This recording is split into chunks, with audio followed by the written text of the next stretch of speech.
Je voudrais tout simplement dire l'intérêt que l'organisation de cette soirée a pour notre master. C'est un master en économie solidaire. Je dirais qu'il y a premièrement un intérêt d'ordre pédagogique, parce que justement c'est une manière de dire que se former pour travailler dans l'économie solidaire et dans la finance éthique, et ça ne suffit pas d'avoir des cours avec des transmissions des connaissances, mais qu'il faut aussi se préparer au débat et à la confrontation d'idées.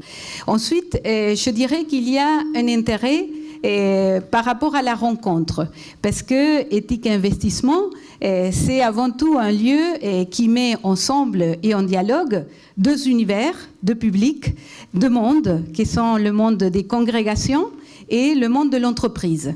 Et puis en troisième et dernier, il y a un intérêt qui est au niveau du contenu. Éthique Investissement s'inscrit plutôt dans ce que nous appellerons la finance éthique, parce que c'est beaucoup plus en lien avec justement l'investissement socialement responsable, la responsabilité sociale des entreprises, tandis que le master est plutôt du côté de ce qu'on appelle l'économie solidaire et la finance solidaire.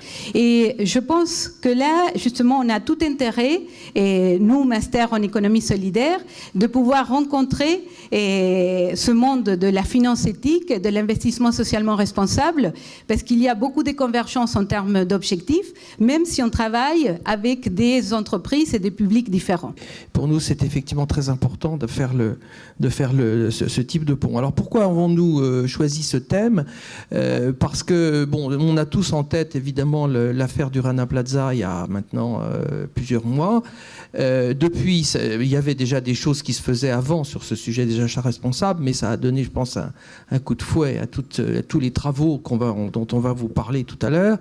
Il y a un projet de loi qui est sur le bureau de l'Assemblée nationale sur ce sujet-là, sur le devoir de vigilance. Donc, est-ce qu'on n'est pas finalement dans une nouvelle forme d'esclavage moderne, où finalement il y a des entreprises qui ont pris des tailles tellement importantes que les sous-traitants ou fournisseurs se retrouvent en position d'infériorité dans une négociation, et ils sont un peu pris en otage, d'où le mot peut-être esclavage moderne. Et c'est là où il faut qu'effectivement le régulateur, il y a des tierces parties comme Éthique et Investissement ou d'autres qui commencent à poser des questions sur tout ça pour essayer de rétablir des équilibres.